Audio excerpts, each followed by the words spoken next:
Greetings, YouTubers. It's Flying Brian again, and it's a beautiful autumn day here in the Carolinas. I've got a 1990 Ford Ranger that I'm going to be replacing the heater core on today.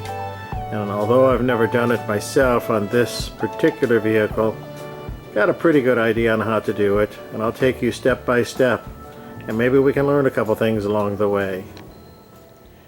Well, let me get started by giving you a quick tour of the engine compartment.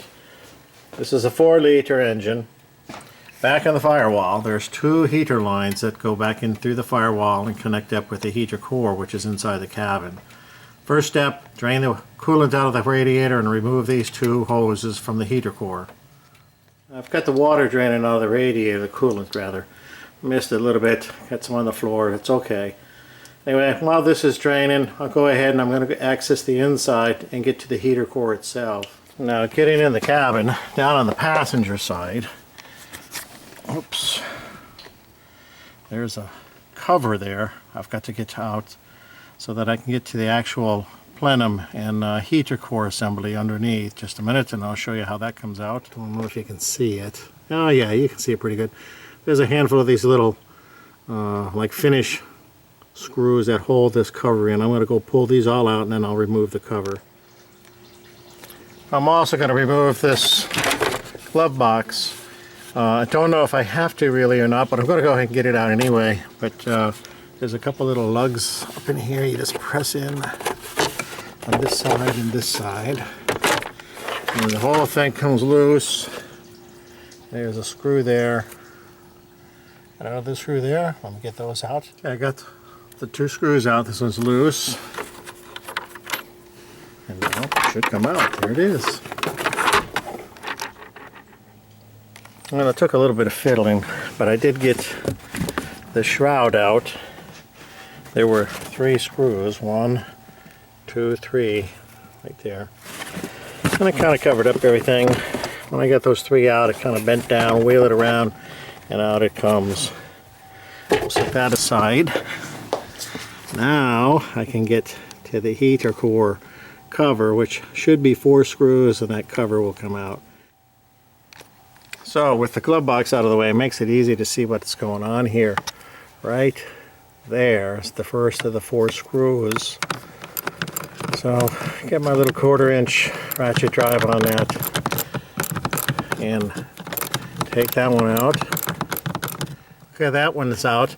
There's another one behind. It's kind of hard to see. I don't know if we can get up in there. Yeah, there it is. There's the other one. And let me get the ratchet on that. Should be one over there. And then another one in the back. Oh, I think we can see them both. Once they're all out, this cover should come off. Okay, I've got all 4 screws out. And let's see if I can get this out. Lo and behold, the heater core fully exposed. I'm going to put a rag down in here. Because when I get these 2 lines removed from outside in the firewall, I'm worried that coolant might come down and get all over the carpet and make it stick. Okay, back inside the engine compartment, there's the 2 heater hoses.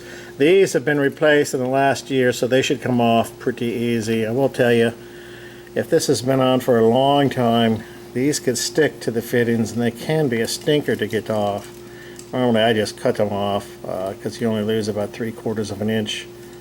But anyway, let me get the hose clamps off and remove the hoses from the heater core. Okay, clamps are off. Hoses are loose. Oops, a little bit of liquid there. Let's get the other one off. I'll keep these left and right situated so I don't get them mixed up putting them back on. Okay. Now, if all goes as planned, that heater core should drop right out. Okay, back inside. Ooh, yeah, it moves right out. Okay, let's see if I can get this to move.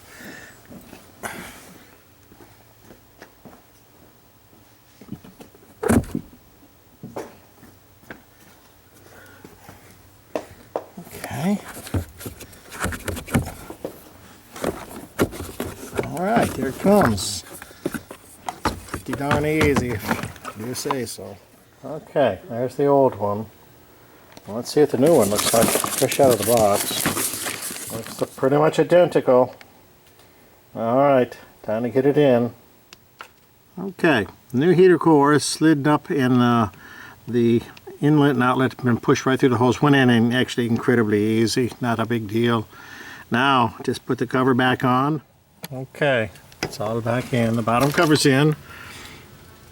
Now, put the hose, put the heater hoses back on. Okay, hose is back on.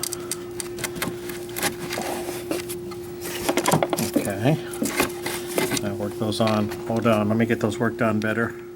Heater hose is reconnected to the heater core and tightened, all set to go. Now it's time to fill the radiator, purge out all the bubbles, and make sure everything is not leaking.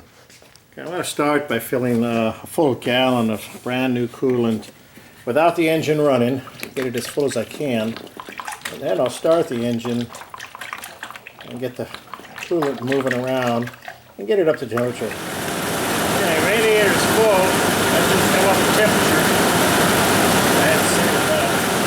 Well, that's it for now. I hope you got something out of this video on how to put the heater core in. It's pretty simple actually, a lot easier than I thought it would be. But remember, life's a journey. Enjoy the ride. And thanks for watching.